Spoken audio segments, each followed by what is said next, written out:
Kami tahu di mana ada roh Tuhan, di situ ada kemerdekaan, di situ ada kelepasan, di situ ada kesembuhan, di situ ada kebangunan rohani, di situ ada segala sesuatu yang dibutuhkan manusia. Kami percaya karena di mana 2 atau 3 orang berkumpul dalam nama-Mu, di situ Engkau ada. Kami bersyukur Tuhan, kami bersyukur. Berbicaralah kepada kami malam ini melalui firman-Mu. Urapi hamba-Mu yang tidak ada apa-apanya ini. Aku hanya alat-Mu yang siap untuk Kau pakai. Tuhan Yesus berbicara dengan kuat kuasa Roh Kudus. Berikan kami telinga seorang murid dan hati seorang hamba. Sehingga kami bukan saja menjadi pendengar firman, tapi juga menjadi pelaku-pelaku firman. Bagi kemuliaan nama Tuhan Yesus Kristus. Dalam nama-Mu yang kudus, kami berdoa dan bersyukur. Haleluya. Dan siap mendengarkan firman Tuhan bersama-sama katakan amin. Amin. Haleluya. Shalom Bapak Ibu. Kita bersyukur buat malam ini Tuhan masih berikan kita kesempatan untuk bisa belajar lagi dari firman Tuhan. Kita sudah saat ini dalam Bible study kita sudah sampai di 1 Korintus pasal yang ke-8. 1 Korintus pasal yang ke-8 kita akan bahas, saya percaya kita bisa selesaikan ini. Mulai dari ayat 1 sampai ayat yang ke-13. Ini adalah tentang makanan yang dipersembahkan kepada berhala. Dalam gereja kadang-kadang masih terjadi konflik terhadap hal-hal ini, ya. Karena itu kita akan belajar apa yang disampaikan oleh firman Tuhan dan bagaimana seharusnya kita bersikap sebagai anak-anak Tuhan. Amin. Dari 1 Korintus pasal yang ke-8 kita akan baca ayat 1 sampai 13. Saya baca ayat 1, saudara baca ayat 2, demikian selanjutnya sampai ayat yang ke-13. Siap?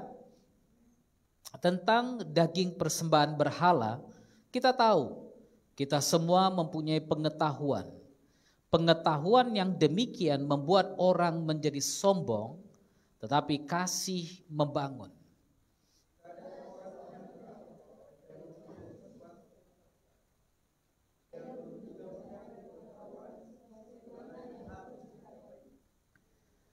Tetapi orang yang mengasihi Tuhan, ia dikenal oleh Tuhan.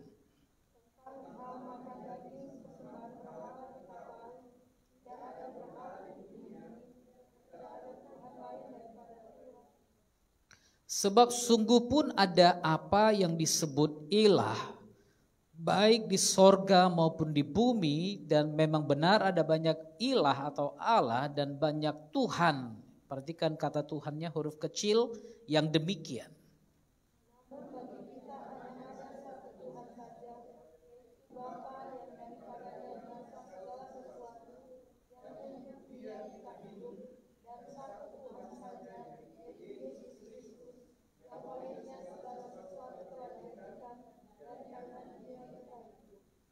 Tetapi bukan semua orang yang mempunyai pengetahuan itu. Ada orang yang karena masih terus terikat pada berhala-berhala, makan daging itu sebagai daging persembahan berhala. Dan oleh karena hati nurani mereka lemah, hati nurani mereka itu dinodai olehnya.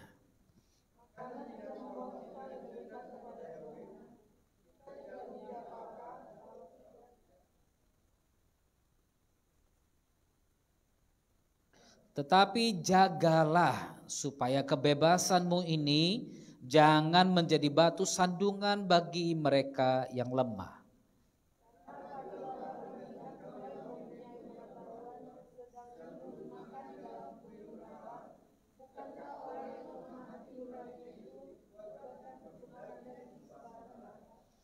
Dengan jalan demikian, orang yang lemah, yaitu saudaramu yang untuknya Kristus telah mati, menjadi binasa karena pengetahuanmu.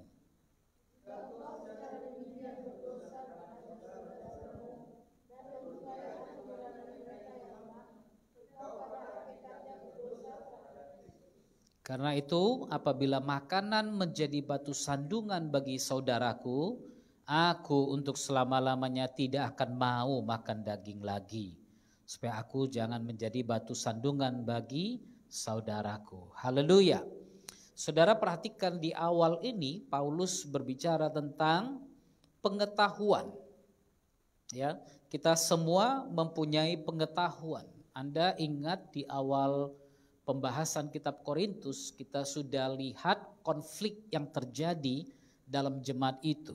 Ya, ada perpecahan dalam gereja karena ada yang sekelompok orang mengatakan dia pengikutnya Paulus, dia pengikutnya Apolos, ada lagi yang mengatakan dia pengikutnya Kefas dan lain sebagainya. Jadi sudah ada terjadi divisi, perpecahan di situ. Dan kalau Anda perhatikan ini, berarti setiap kelompok ini merasa tahu akan sesuatu. Setiap kelompok ini merasa dia lebih tahu dari kelompoknya yang lain. Itu sebabnya Paulus katakan, kita semua mempunyai pengetahuan, khususnya tentang daging persembahan berhala. Haleluya. Pengetahuan yang bagaimana yang dibutuhkan di sini. Ya, saudara, 1 Korintus pasal 4 ayat 6 sebentar kita lihat. 1 Korintus pasal yang keempat ayat yang ke-6. Saudara-saudara, kata-kata ini aku kenakan pada diriku sendiri dan pada Apolos karena kamu. Supaya dari teladan kami kamu belajar apakah artinya ungkapan jangan melampaui yang ada tertulis. Supaya jangan ada di antara kamu yang menyombongkan diri dengan jalan mengutamakan yang satu daripada yang lain. Haleluya. Sebab siapakah yang menganggap engkau begitu penting? Dan apakah yang engkau punya yang tidak engkau terima? Dan jika engkau memang menerimanya, mengapakah engkau memegahkan diri? Paulus sudah memperingatkan ini. Jangan menganggap atau jangan melampaui yang ada tertulis supaya jangan ada di antara kamu yang sombong jadinya. Haleluya. Itu sebabnya Paulus katakan tidak baik, pengetahuan terlalu banyak pun tidak baik. Dalam bahasa Inggris saya suka salah satu terjemahan dikatakan knowledge puff. Seperti balon yang diisi. Lalu kemudian dia semakin diisi dia akan kemudian terbang, saudara, kalau diisi dengan gas misalnya. Dia akan terbang dan kemudian lama kelamaan saking banyaknya gasnya atau saking besarnya balon itu dia puff gitu, dia pecah. Nah demikian juga pengetahuan yang demikian, ya nanti kita akan lihat bagaimana pengetahuan yang dimaksud. Tapi orang yang menganggap diri terlalu hebat atau lebih hebat dari yang lain, cenderung menjadi berbahaya bagi dirinya sendiri dan bagi orang lain juga. Ya, itu sebabnya Paulus katakan pengetahuan membuat orang menjadi sombong. Tetapi kasih membangun. Jadi ada 3 porsi di sini yang perlu Anda lihat. Saya rasa Matthew Henry menulis tentang ini, dia katakan 3 bagian ini ayat 1 sampai ayat 3 berbicara tentang peringatan agar kita tidak sombong akan pengetahuan yang kita punya. Apapun pengetahuan Anda, selalu ingat di atas kita masih ada orang lain yang mungkin lebih jago, lebih pintar, lebih hebat dari kita. Sehebat-hebatnya pengalaman Anda, pasti ada orang lain yang mungkin dia tidak terlalu banyak tahu teori atau praktek seperti Anda. Tapi ada kelebihan mereka yang harus Anda perhatikan. Karena itu jangan menganggap diri sudah terlalu hebat. Ini yang Paulus ingatkan. Jangan sombong karena pengetahuan yang engkau miliki. Yang kedua, ayat 4 sampai ayat 6, Paulus bicara mengenai berhala itu tidak ada apa-apanya. Haleluya, ini nanti kita akan bahas. Lalu ayat 7 sampai selesai, dia bertanya kenapa kita melakukan apa yang kita lakukan sekarang. Kenapa kita boleh makan ini, kenapa kita tidak melakukan ini. Itu ada nanti saudara kita akan pelajari bersama-sama. Itu sebabnya Paulus katakan jangan sampai apa yang engkau ketahui, pengetahuan yang kau miliki membuat engkau jadi sombong. Biasanya Orang kalau baru belajar, kalau baru memahami sesuatu, dia biasanya menganggap dia udah lebih jago dari yang lain-lainnya. Dan seringkali orang-orang seperti itu akhirnya memilih mengagungkan pengetahuan lebih dari kasih. Ya, tapi saudara akan perhatikan ini nanti selanjutnya. Nah, ayat yang kedua. Jika ada seorang menyangka bahwa ia mempunyai sesuatu pengetahuan, maka ia belum juga mencapai pengetahuan sebagaimana yang harus dicapainya. Haleluya. Kalau ada orang menyangka dia udah tahu semuanya, ternyata Paulus katakan di sini dia itu belum mencapai pengetahuan. Karena semakin berisi padi itu dia akan semakin merunduk. Dia nggak akan banyak cakap, dia nggak akan begini begitu, ya dia nggak akan seperti gong gong yang kosong, tong yang kosong nyaring bunyinya, saudara ya. Biasanya yang kosong itu nyaring bunyinya. Tapi kalau dia berisi kan beda kan. Anda pukul sesuatu atau tong yang berisi dengan yang tidak berisi beda. Ini pun mungkin beda juga kalau diisi, di ketok-ketok yang berisi dengan yang nggak berisi mungkin agak-agak beda juga, saudara. Saya nggak tahu, mungkin harus diadakan penelitian nanti ya. Tapi yang jelas firman Tuhan katakan, pengetahuan itu kalau ada orang menyangka dia punya pengetahuan, menganggap dia jauh lebih hebat dari orang lain, berarti dia belum mencapai pengetahuan itu. Galatia pasal yang keempat, sebentar kita lihat. Galatia 4 ayat 9 sebentar. Galatia pasal 4 ayat yang ke-9.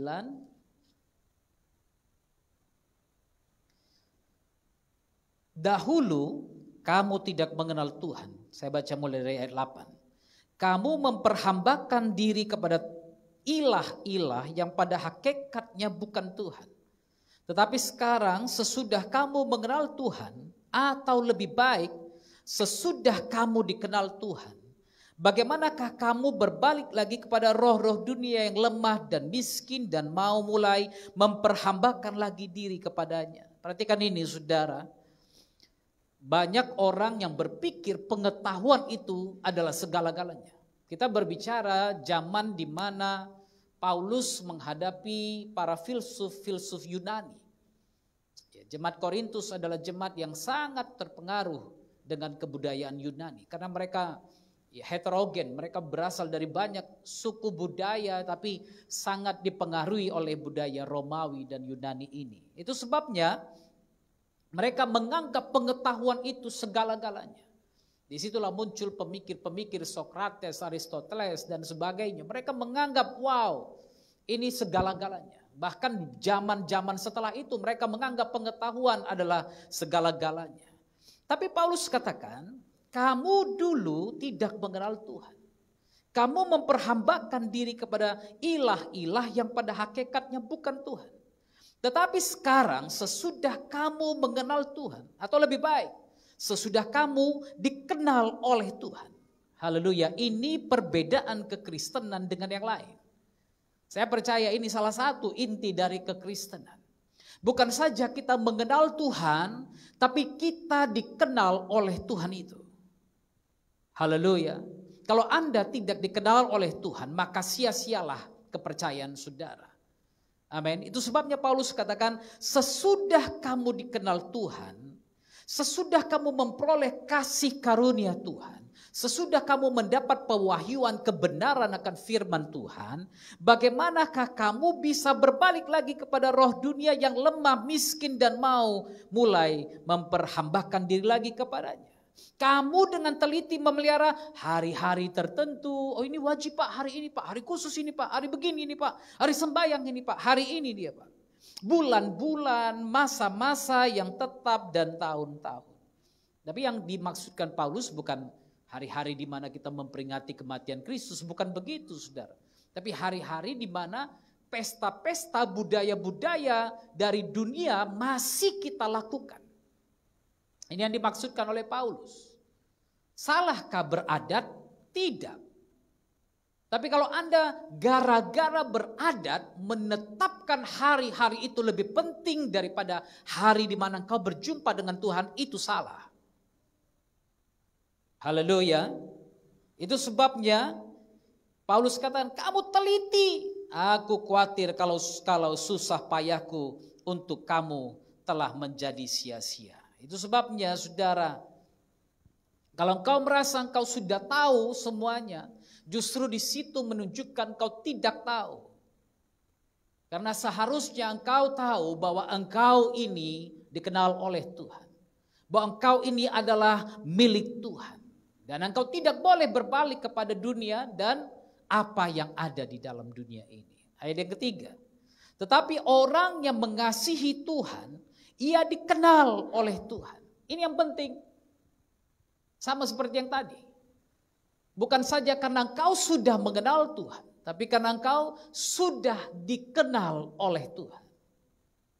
Haleluya. Berarti orang lain ada yang gak dikenal oleh Tuhan. Saya gak tahu, saya gak peduli tentang itu. Tapi yang pasti saya dikenal oleh Tuhan. Amin. Bilang dulu kawan-kawan kanan kiri. Bilang, aku dikenal oleh Tuhan. Amin. Haleluya. Bangga gak dikenal oleh Tuhan? Kalau saya kenal Pak Jokowi itu gak ada apa-apanya. Tapi kalau Pak Jokowi kenal saya, wah, luar biasa saudara. Kalau saya mengenal Tuhan itu tidak ada apa-apanya. Tapi kalau saya dikenal oleh Tuhan, there's something different. Itu adalah sesuatu yang berbeda. Amin. Sama seperti Ayub pada waktu iblis mendatangi dia. Tuhan bertanya, kau jumpa gak dengan Ayub hambaku? Wow, itu dikenal Tuhan. Haleluya. Itu sebabnya orang yang mengasihi Tuhan, dia dikenal oleh Tuhan. Haleluya. Bukan tentang pengetahuan hebatmu. Bukan tentang semua ayat Alkitab yang kau hafal. Bukan tentang semua Taurat yang kau lakukan. Tapi tentang bagaimana kau dikenal oleh Tuhan. Karena orang yang mengasihi Tuhan. Ini kuncinya saudara. Kuncinya adalah mengasihi Tuhan. Kalau engkau mengasihi Tuhan, maka Anda pasti dikenal oleh Tuhan. Haleluya. Karena setiap kali engkau berbuat salah, hatimu akan katakan, Tuhan ampuni aku. Setiap kali engkau salah melangkah, hatimu akan bilang, Tuhan ampuni aku. Setiap kali engkau salah berbicara, engkau akan katakan, Tuhan ampuni aku. Haleluya. Tuhan mengenal orang-orang yang dikasihinya. Amin. Lalu ayat 4. Paulus masuk tentang apa yang penting di dalam pasal ini. Tentang hal makan daging persembahan berhala. Kita tahu tidak ada berhala di dunia dan tidak ada Tuhan lain daripada Tuhan yang esa. Haleluya. Saudara lihat gambaran Paulus, sederhana sekali. Gak ada berhala di dunia. Kamu aja yang hebat-hebatin dia. Gak ada yang namanya dewa-dewi ini segala macam, gak ada. Engkau yang menganggap dia hebat. Haleluya. Tidak ada berhala di dunia dan tidak ada Tuhan lain daripada Tuhan yang esa itu. Haleluya. Tidak ada Tuhan selain Kristus itu. Tuhan yang tunggal itu. Haleluya. Sebab sungguh pun ada apa yang disebut ilah, baik di sorga maupun di bumi. Dan memang benar ada banyak ilah dan banyak Tuhan yang demikian. Namun bagi kita hanya ada satu Tuhan saja, yaitu Bapa, Yahweh. Haleluya. Mungkin dunia mengatakan, oh ada dewa ini, Tuhan itu, dan segala macam. Oh tempat ini penunggunya bernama ini, tempat ini penunggunya bernama itu. Silakan orang bisa katakan apa saja. Namun bagi kita, ingat ini, bagi kita hanya ada satu Tuhan saja. Gak ada yang lain. Haleluya. Oh itu Pak, itu dewa ini, Pak dewa itu. Saya kadang-kadang dengar orang ngomong gitu, inilah yang Paulus kira. Berarti hatimu masih di sana. Hatimu masih di sana. Ini khususnya bagi orang-orang yang keluar dari agama suku, dari agama turun-temurun nenek moyang. Jadi sama seperti dengan orang Korintus ini, mereka hidup di tengah-tengah bangsa yang mempraktekkan penyembahan berhala yang demikian hebat. Itu sebabnya nanti Anda bisa lihat di Roma, Anda bisa lihat di Korintus ini bagaimana Paulus mengunjungi rumah-rumah ibadah mereka, kuil-kuil mereka. Dan mereka punya banyak patung-patung, mereka punya banyak sesembahan-sesembahan. Sampai-sampai mereka punya satu sesembahan yang disebut Tuhan yang tidak dikenal. Kenapa? Karena mereka takut mereka melewati satu dewa, satu Tuhan yang namanya tidak dikenal. Dan kalau dia tidak disebut nanti akan datang malapetaka, akan datang bencana dan lain sebagainya. Tapi Paulus dengan jelas, dengan berani di sini mengatakan tidak ada berhala di dunia. Artinya apa? Mau disebut apapun dia tidak punya kuasa apapun atas dunia ini. Yang punya kuasa hanya satu. Bapa Yahweh itu. Yeshua HaMashiach itu. Dialah yang punya kuasa atas bumi, laut, darat, angin, dan sebagainya. Hanya dia. Haleluya. Bagi kita hanya satu, dan daripadanya lah berasal segala sesuatu, dan yang untuk dia kita hidup, dan satu Tuhan saja. Ini pengakuan iman yang diangkat di Konsili Nisea. Dari dialah segala sesuatu berasal, disampaikan di situ. Tuhan dari segala Tuhan. Haleluya. Dari dia dan untuk dia kita hidup. Dan satu Tuhan saja, yaitu Yesus Kristus, yang olehnya segala sesuatu telah dijadikan dan yang karena dia kita hidup. Oleh Kristus itu segala sesuatu telah dijadikan dan karena dia kita hidup. Haleluya. Sehingga tidak ada satu berhala, satu dewa, satu apapun namanya, penunggu, apalah dan lain sebagainya yang dapat menaklukkan engkau. Haleluya. Haleluya. Amin. Tapi keluar lihat tempat gelap sedikit langsung bilang, Pak, di sini banyak kali penunggunya ini, Pak. Ya kan? Orang Kristen banyak gitu kan. Amin. Haleluya. Aku lebih dari pemenang. Begitu keluar. Kenapa? Ini Pak, rumah ini angker kali nih Pak. Banyak penunggunya nih Pak. Ya kan? Lewat-lewat nanti dia bawalah sesuatu, dia bilang, Om permisi Om, Tante permisi Tante. Tante siapa? Ada Tante Kunti di situ. Haleluya. Bagi kita hanya ada satu Tuhan, yang lain tidak ada apa-apanya. Itu sebabnya Paulus dengan berani mengatakan bahwa kita lebih dari pemenang. Haleluya. Anda berhadapan dengan siapapun, apapun yang mengaku apapun, sehebat apapun dia, roh itu. Pada waktu engkau berdiri dalam nama Yesus, maka dia lari tunggang langgang. Haleluya. Tapi bukan semua orang mempunyai pengetahuan itu. Gak semua orang mengerti ini. Ya kan? Itu sebabnya masih ada gereja-gereja yang membuat diskusi, yang membuat seminar tentang mengenal roh-roh nenek moyang. Masih ada. Masih ada gereja-gereja yang membahas persamaan antara Yesus dengan dewa-dewi. Masih ada. Masih ada gereja yang membahas tentang sejarah bagaimana ini berkaitan dengan Alkitab begini begitu bagaimana. Aduh, kadang-kadang saya pusing. Pusing. Saudara, tidak semua orang yang mempunyai pengetahuan itu. Padahal logika kekristenan sangat sederhana. Tidak ada yang lain. Hanya Yesus. Gak ada berhala, gak ada dewa, gak ada penunggu, gak ada kuntilanak, setan atau apapun yang mampu menyelamatkan Anda yang berkuasa selain Yesus Tuhan kita. Karena dari dialah berasal segala sesuatu dan untuk dia kita hidup. Itu aja. Itu saja. Haleluya.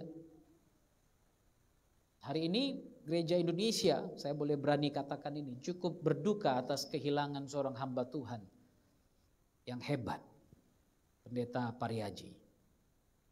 Saya mengenal beliau 20 tahun, 22 tahun yang lalu, pada waktu kami sering melayani di Tiberias. Dan saudara, ini hamba Tuhan, kalau Anda tahu, kalau Anda perhatikan khotbahnya, beliau hanya khotbah tentang perjamuan kudus. Hanya berkhotbah tentang kesembuhan, kesembuhan, kesembuhan. Itu sebabnya pada tahun itu saya ingat sekali yang paling sering hadir di Tiberias adalah Pak Gilbert, Pak Erastus. Ini pengkhotbah-pengkhotbah yang dimunculkan di Tiberias. Dan termasuk kami, saya, Pak Mutu, Pak David, kami menerjemahkan Pak Mutu. Dan di situ, saudara, saya satu yang saya kagumi dari Pak Pariaji, imannya. Anda perhatikan doanya. Kami tolak sakit kanker, kami tolak sakit ini, sakit, tolak masuk ICU, tolak masuk rumah sakit, tolak ini, tolak itu. Dengarkan. Sementara mahasiswa STT aja, demam dikit langsung masuk rumah sakit. Tapi lihat imannya Pak Pariaji itu. Kami tolak. Kemarin saya masih dengar dia khotbah tanggal 1 kemarin.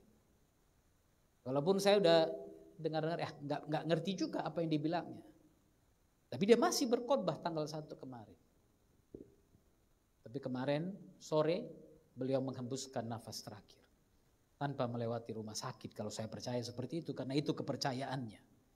Beliau dari non-Kristen. Orang yang bukan Kristen, tapi Tuhan selamatkan dan sejak saat itu memberikan hidupnya untuk Tuhan. Ini yang saya bilang, saudara, andai kita punya kesadaran itu, bahwa roh yang ada di dalamku lebih besar dari roh yang ada dalam dunia.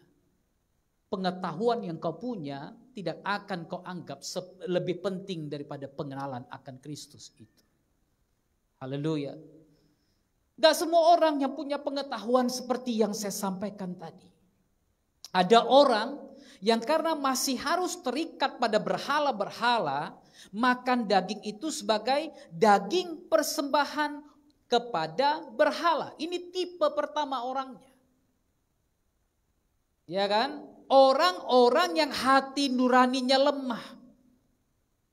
Ini yang Paulus katakan. Dan oleh karena hati nurani mereka lemah, hati nurani mereka itu dinodai olehnya. Oleh siapa? Oleh berhala itu. Ini tadi saya bilang khususnya kita yang berasal dari agama suku, agama tradisi, masih banyak yang menganggap berhala-berhala itu punya kuasa atas mereka. Ya kan? Ini masalahnya kan? Anda masuk ke dalam satu tempat ibadah, lalu kemudian Anda duduk di luar. Setelah Anda duduk di luar, sambil duduk Anda basaroh, perang, kita perang. Apa yang perang? Apa yang mau diperangi? Tempat di mana engkau berada, di situ adalah kerajaan sorga. Datanglah kerajaanmu, jadilah kehendakmu di bumi sama seperti di sorga. Sehingga pada waktu engkau berada di situ, percayalah roh lain lari daripadamu. Amin. Ini dia masalahnya saudara. Banyak orang dibawa misalnya persembahan makanan berhala, makanan sudah dipersembahkan, dibawa, makanlah. Tolak dalam nama Yesus, tolak dalam nama Yesus. Karena apa? Mereka masih menganggap roh itu punya kuasa atas makanan ini. Ya kan? Itu sebabnya kalau misalnya dia makan ini, pulang ke rumah, besok sakit perut. Dia bilang apa? Inilah kemarin dia makan di sana.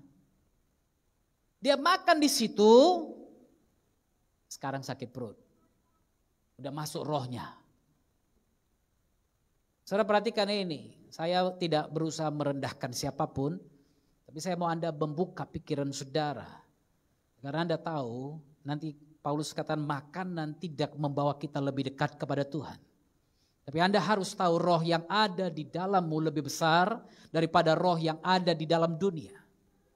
Sehingga kalau iblis masih bisa membuat kau sakit perut karena makan makanan yang semalam itu, mau Anda bilang itu diguna-gunain, mau Anda bilang itu datang dari dukun, Anda bilang itu diberikan oleh orang-orang jahat, Berarti Anda masih belum takluk, belum tunduk di bawah pemerintahan Kristus. Ya kan? Betul enggak? Berarti kan masih roh yang ada di sana lebih besar dari saudara. Iya kan? Karena dia bisa buat engkau sakit perut. Karena dia bisa buat engkau stroke.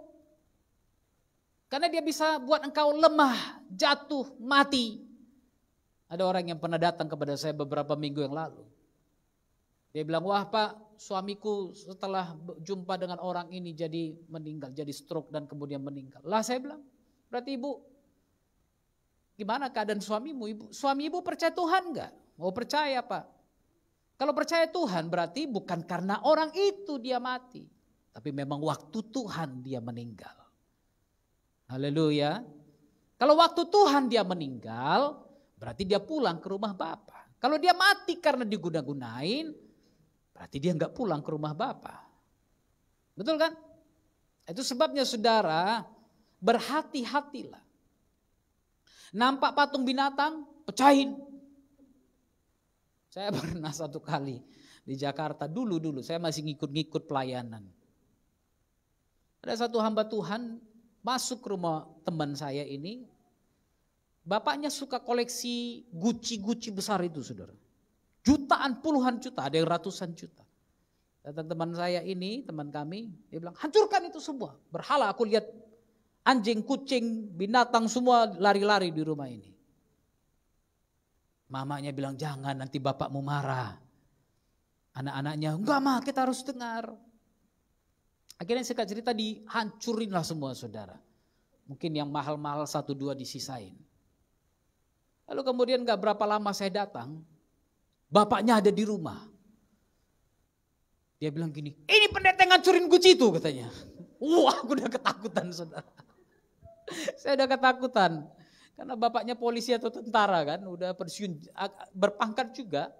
Ini yang ngancurin itu katanya. Waduh saya bilang, oh enggak Pak, maaf Pak. Saya bilang, untung saya enggak ikut waktu dihancurin itu saudara. Tapi saya mau katakan kepada saudara, kadang-kadang ada hamba-hamba Tuhan, ada orang-orang Kristen yang berbuat seperti itu. Ya seolah-olah patung itu lebih hebat. Ya memang ada barang-barang tertentu yang disebut dengan barang tumpas. Kalau itu Anda tahu barang tumpas memang dipersembahkan atau diberikan dukun kepada saudara, hancurkan itu. Ya kan, putuskan hubungan dengan barang tumpas itu. Tapi kalau ada orang jual Gucci cantik, mama saya dulu suka beli Gucci seperti itu. Kami sampai ke Belawan dulu beli Gucci saudara. Mahal-mahal. Dan cantik, dia suka memperindah rumah. Dan kalau kita lihat rasanya nyaman, rasanya enak gitu. Tapi ada orang-orang yang datang bilang, oh itu setan tuh, dari setan itu. Jadi saudara, ini yang saya mau katakan. Yesus sendiri dilambangkan sebagai singa dari Yehuda. Dia juga dilambangkan sebagai anak domba. Haleluya. Ada gambaran-gambaran. Tuhan ciptakan kerbau, lalu kemudian saya lihat patung kerbau cantik. Kenapa enggak saya? Kalau saya suka, kenapa tidak? Haleluya. Kalau Anda pergi ke Toraja, Anda bisa lihat kerbaunya cantik-cantik. Bibirnya merah. Badannya siap untuk dipanggang. Ya kan? Kalau taruh di sudut rumah rasanya pas makan lihat selera kali gitu kan. Teringat rendang kerbau. Why not? Kenapa tidak? Ya kan? Tapi kalau Anda tahu itu adalah barang tumpas artinya apa? Sesuatu yang sudah dibawa atau diberikan oleh orang-orang yang tidak mengenal Tuhan, jangan ambil. Sesederhana itu pun kembali kemari lagi nanti. Dengan tujuan supaya saya tidak menjadi batu sandungan. Mengenai makanan lagi saudara, Paulus katakan ayat yang berikutnya, makanan tidak membawa kita lebih dekat kepada Tuhan. Amin. Kita tidak rugi apa-apa kalau kita makan, kalau kita tidak makan. Kita tidak untung apa-apa kalau kita makan. Haleluya. Anda mau diet ketat dengan gaya Yahudi, kosher, non-kosher. Lalu kemudian Anda berpikir, wah kalau aku diet gaya Yahudi aku diterima Tuhan. Tidak. Inilah yang dikatakan Paulus. Saya tahu banyak orang Kristen yang tiba-tiba sekarang menjadi Yahudi. Makanan tidak membawa kita lebih dekat kepada Tuhan. Haleluya. Haleluya. Amin. Anda makan babi ataupun tidak, itu tidak membawa Anda dekat kepada Tuhan atau tidak dekat pada Tuhan. Haleluya. Anda makan kelinci ataupun tidak, itu tidak membawa Anda dekat atau jauh dari Tuhan. Berhati-hatilah. Haleluya. Anda vegetarian, non-vegetarian, itu enggak membuat Anda lebih dekat kepada Tuhan. Justru kadang-kadang kalau ada saudara saya yang makannya cuma sayur, saya kasihan, aduh kasihan kawan ini. Kayak mana lah aku mau makan. Karena itunya aku gak makan, gak enak lah dia makan sayur, aku makan daging depan dia. Ya kan, akhirnya dia pun pakai daging palsu lah, dibuatnya kayak ayam, dibuatnya kayak rendang babi, dibuatnya kayak sapi dan sebagainya gitu kan. Kalau udah gitu ya udahlah aku pun makan aja saudara. Tapi saya mau katakan sekali lagi sama seperti yang Paulus katakan. Makanan tidak membawa engkau lebih dekat kepada Tuhan. Tapi makanan bisa membawa engkau semakin dekat kepada Tuhan. Kenapa Pak? Kalau tiap hari makan babi, maka engkau semakin dekat kepada Tuhan setiap hari. Tahu udah ada kolesterol tinggi, asam urat tinggi, tiap hari makan jeroan, makan babat lembu, makan daging lembu. Maka tiap hari engkau semakin selangkah lebih dekat lagi kepada Tuhan. Itu aja saudara yang saya percaya. Amin. Haleluya. Maka kalau mau makan, makanlah. Tapi berikanlah kami pada hari ini makanan kami yang secukupnya. Itu aja saudara. Ya kan? Tapi kalau apa yang ada, silakan makan. Gak ada yang larang Anda makan. Tapi jagalah ayat yang ke-9. Supaya kebebasanmu ini jangan menjadi batu sandungan bagi mereka yang lemah. Ada misalnya orang-orang Kristen yang baru bertobat, baru datang, lalu lihat Anda duduk di situ. Ya kan, Anda duduk di situ lalu kemudian Anda katakan apa? Oh, aku bisa makan semuanya, aku nikmati semuanya. Karena Anda tahu bahwa tidak ada berhala di dunia ini. Tidak ada Tuhan lain selain daripada Tuhan Yesus Kristus. Sehingga aku bisa menikmati semua. Tapi orang yang baru bertobat ini datang masuk dan dia lihat, loh dia kok pendeta hamba Tuhan, kok duduk sama mereka, makannya kok yang dari persembahan berhala. Karena dia tahu, dia kan berasal dari agama itu, kepercayaan itu. Lalu kemudian dia lihat, loh ini kok hamba Tuhan duduk makan di tempat, di makanan yang sudah dipersembahkan berhala. Lalu dia berpikir, kalau gitu apa bedanya agama ini dengan agama yang sekarang? Ini dia. Ini yang Paulus katakan, hati-hatilah. Jangan kebebasanmu ini menjadi batu sandungan bagi mereka yang lemah. Dia baru bertobat, dia baru percaya kepada Yesus. Lalu tiba-tiba Anda duduk makan berpesta pora dengan orang-orang dalam kuil itu misalnya. Dalam tempat itu misalnya. Sehingga akhirnya apa? Orang yang baru bertobat itu juga goyah imannya. Goyah imannya. Ada lagi pengajar-pengajar yang katakan, oh Yesus itu adalah, dalam agama ini Yesus adalah ini. Yesus adalah ini. Akhirnya orang-orang yang baru bertobat dibilang, kalau gitu ya ngapain aku jadi Kristen?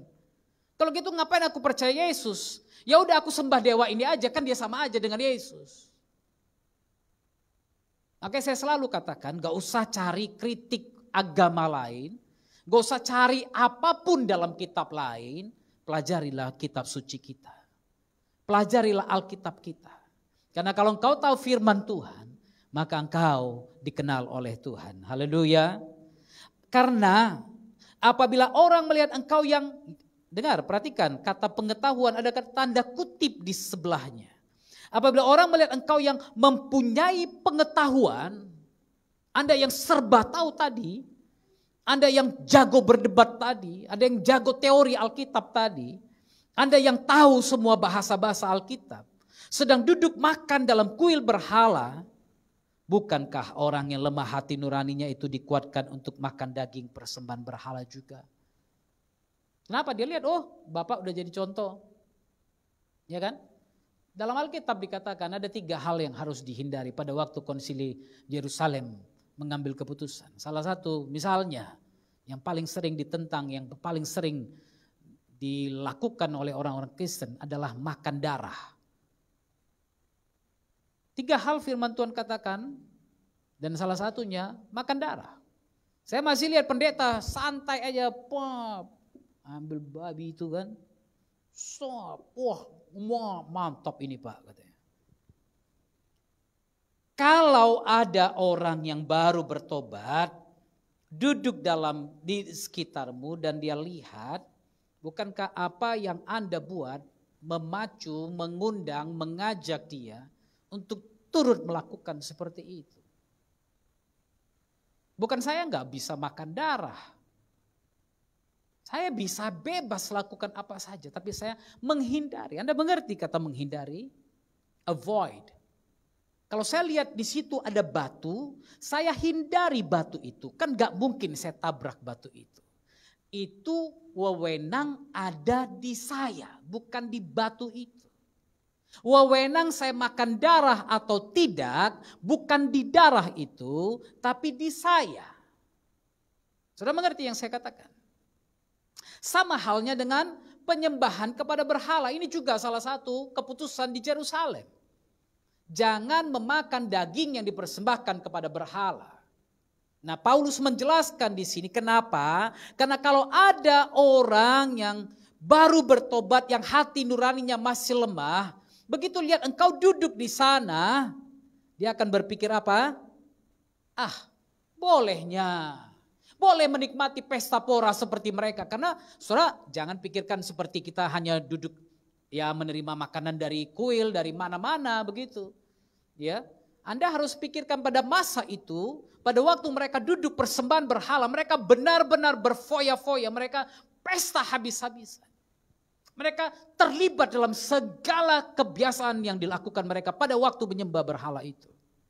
Sampai ada yang nari telanjang-telanjang, ada yang meminta kesuburan dan lain sebagainya. Wah, Yunani, gaya Yunani pada masa itu sangat kacau sekali. Bahkan sampai hari ini Anda bisa lihat itu masih terjadi. Masih terjadi. Itu sebabnya Paulus katakan, dengan jalan demikian orang yang lemah yaitu saudaramu yang untuknya Kristus telah mati menjadi binasa karena pengetahuanmu itu. Hati-hati. Jangan karena engkau tahu, engkau berbuat sesuka hatimu. Sampai-sampai ada orang baru, ada jemaat baru yang datang. Dia juga jatuh lagi dalam hal yang sama. Roma 14 ayat 15.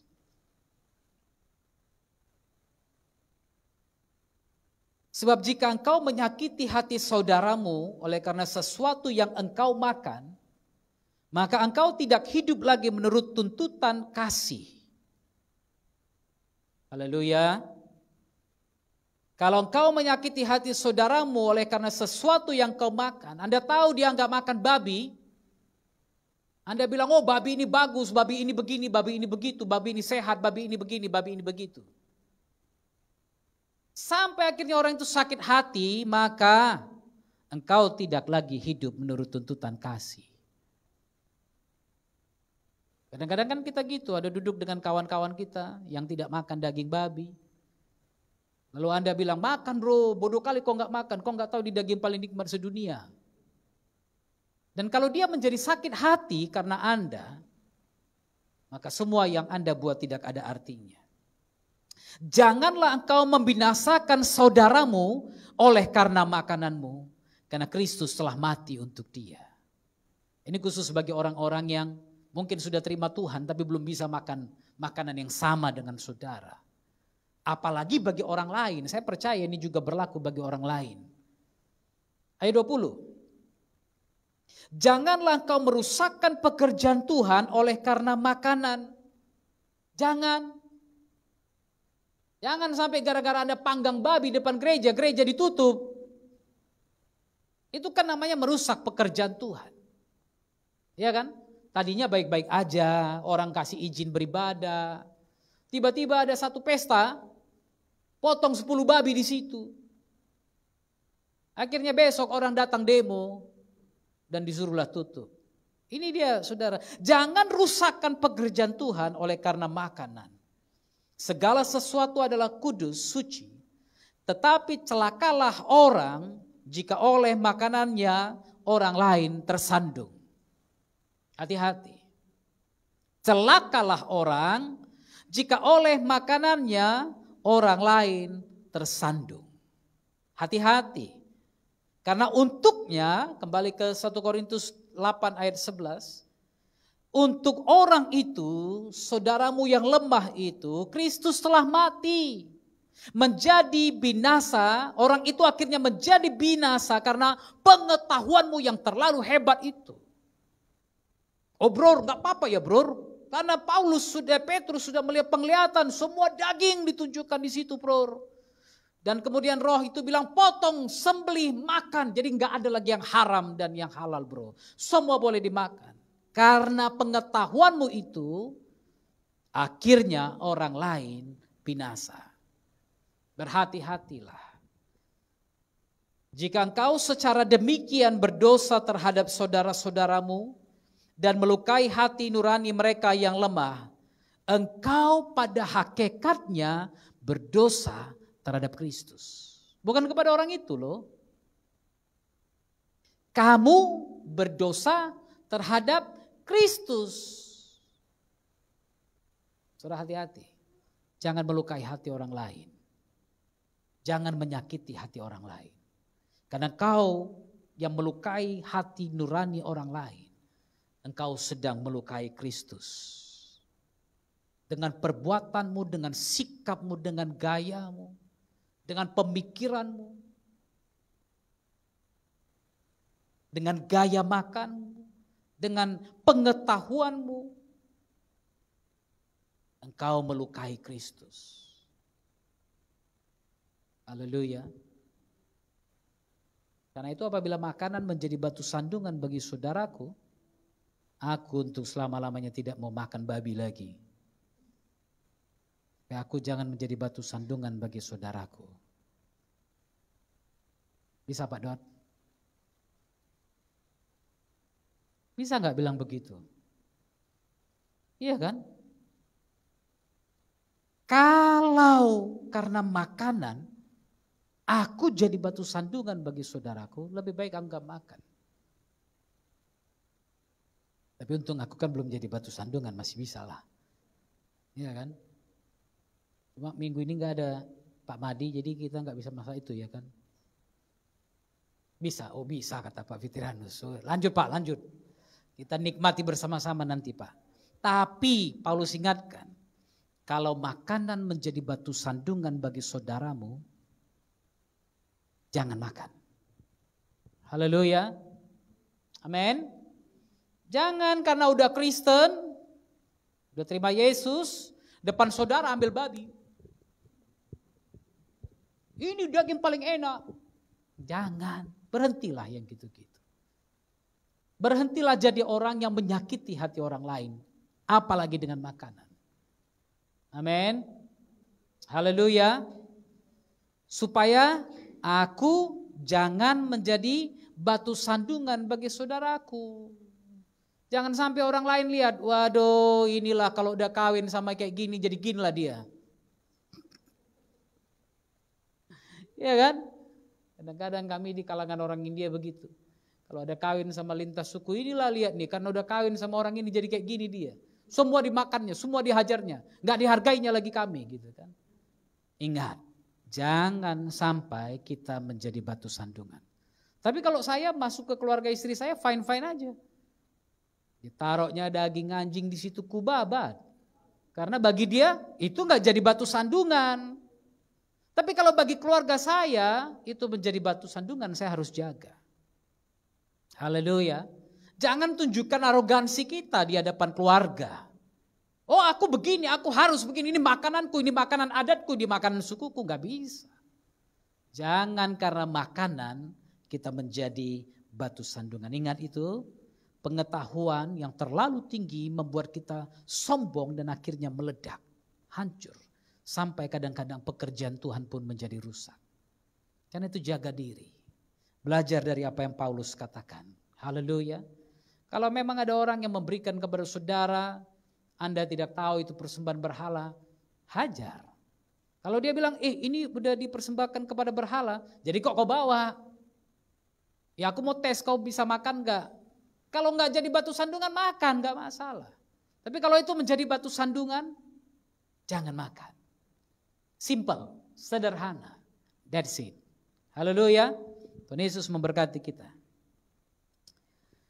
Jangan lagi makanan menjadi masalah, amin. Oke? Nanti kalau buka pelayanan, di sekitarmu gak ada orang yang makan itu, jangan bilang, oh ini Kristen. Gak ada Kristen makan babi, kawan. Gak ada diajarkan Kristen boleh makan babi.